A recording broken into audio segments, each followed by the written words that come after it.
Alright, welcome back to another video, and today we're going to talk about why you should most probably not come to the US for your education and some more little known facts and some of the other challenges that you might end up facing when you come here.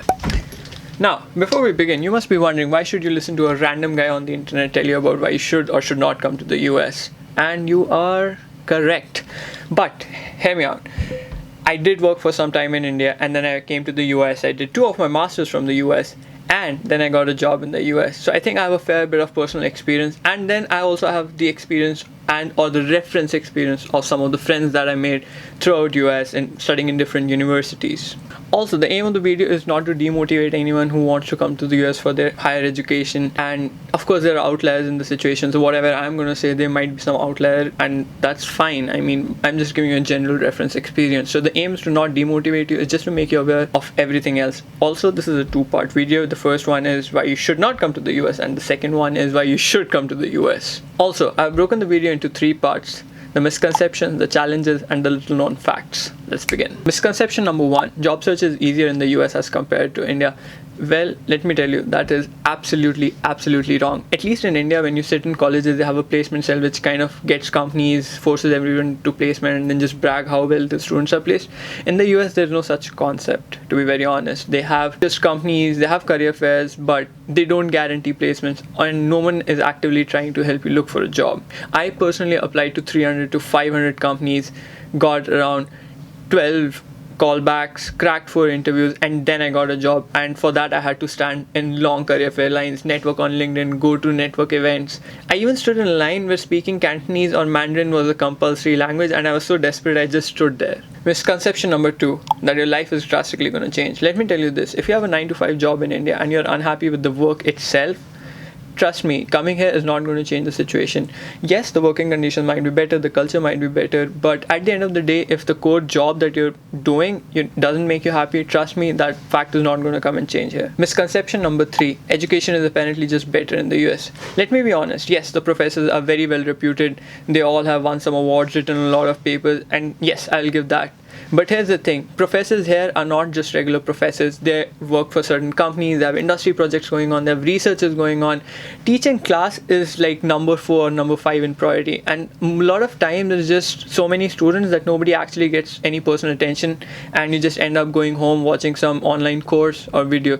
So I'm not sure if it is inherently better. Yes, you learn from better people, but are they giving you the attention that you actually came here for?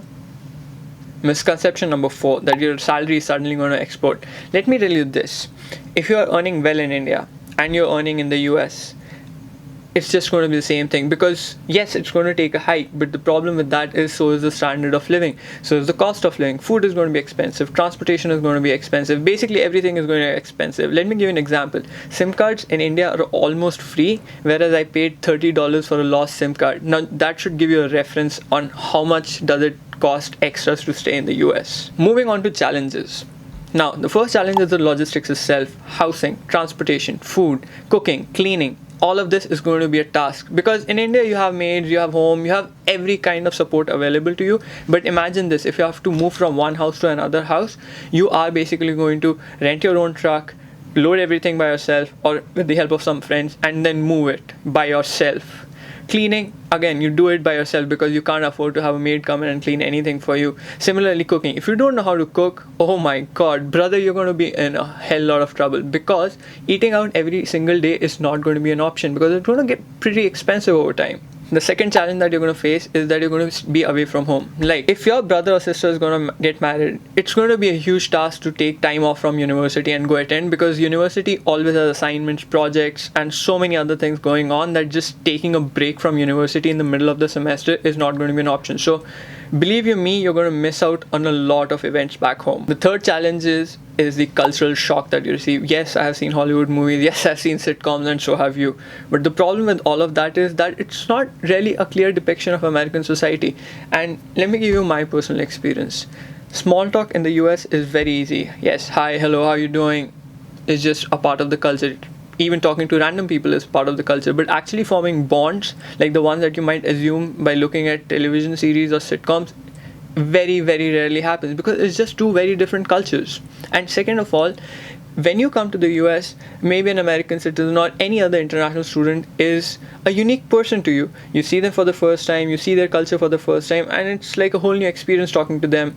But imagine it from their perspective. There are 100% of the class is made up of Indian or Chinese students, and they have had one Indian friend or Chinese friend, and that's it. They know enough. There's no initiative from their end to actually make an effort to kind of get to know you. The whole thing is basically going to fall on you. And the last one is time management. It is going to be a challenge. Imagine this. Perfect day, right? You want to go to the gym, you want to attend your classes, and you want to have a social life in the evening. Well, that's not completely correct, because you're always going to have assignments. There's going to be a hell lot of workload. On top of that, you will have a part-time job, and on top of that, you will be looking for a full-time job. And if you have joined some club or activity, if you have the time somehow miraculously, you will not have time to do anything else. You will have no time for yourself. There's nothing. And if you add gym into the equation, or like something related to fitness, it's just not going to pan out, because you're going to be cooking, cleaning. There's just not enough time for you to pack in everything that you imagine you can pack in when you come to the US. Moving on to some little known facts. The first one is plagiarism. Oh boy, and that is a big one. Because in India, when you're studying in undergrad, it's fine if you copy your assignment. It's fine if you just copy its journal from your friend. But here, it is taken very, very seriously. I personally know a few friends who got into it, and oh boy, was it a problem. And I even know of one guy who actually got deported because he got kicked out of the university for like a third time plagiarism, and he had to leave. I mean, it is very serious. And if you think you're smart and you'll just change the code, move things here and there, create new functions, and like do all of that, change variable names, trust me, it's not going to work, because the data mining software that they use for plagiarism is too good. And there are people who are way better than you have tried it and gotten caught. So it's not really worth it, and it takes a lot of time for us to get used to the whole fact that, hey, even copying a function is not correct. The second little known fact is the social life.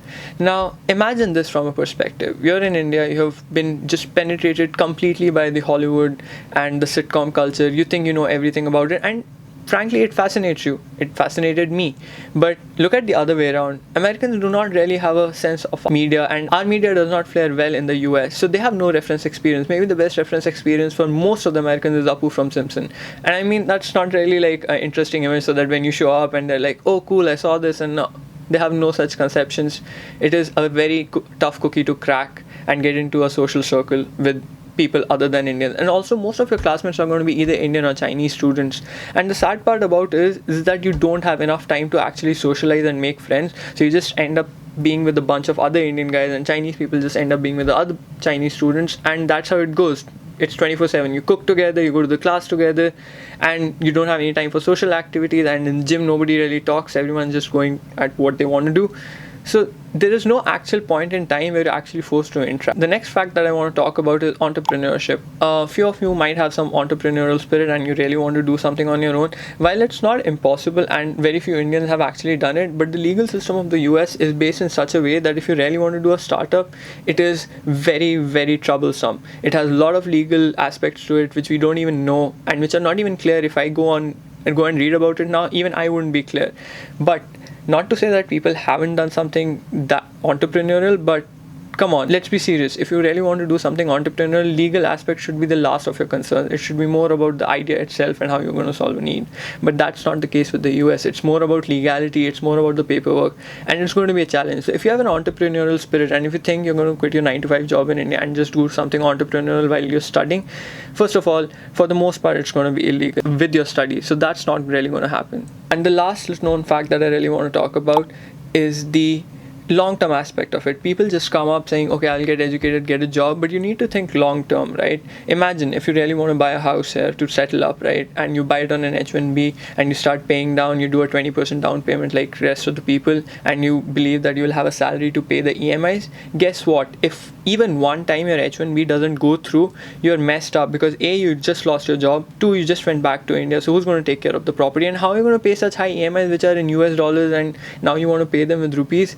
It doesn't make sense. That one small mistake is going to set you back at least 5 to 10 years. So you need to think long term. Do you want to settle? If you're okay with the wait time of 5 to 10 years for the green card, then okay, go ahead, be my guest, stay here for the long time, and maybe it works out for you, great.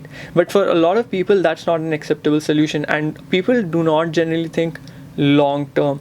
And that's what I want to get across to you. Think the whole game. You are in for the long haul. It's going to be a long and hard journey, bro. And if you really want to run the long race, you need to think from end to end. Okay, this is what I'm going to do. This is how it's going to happen. And this is my exit plan. You should always have plan B. I know people say, hey, if you have plan B, you're not really interested. No.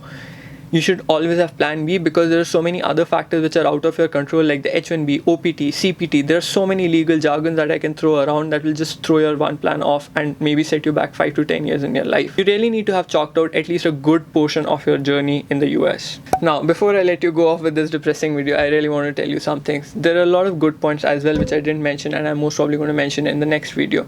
And there are some bad points which are also there which I did not mention in this video because of the time constraint.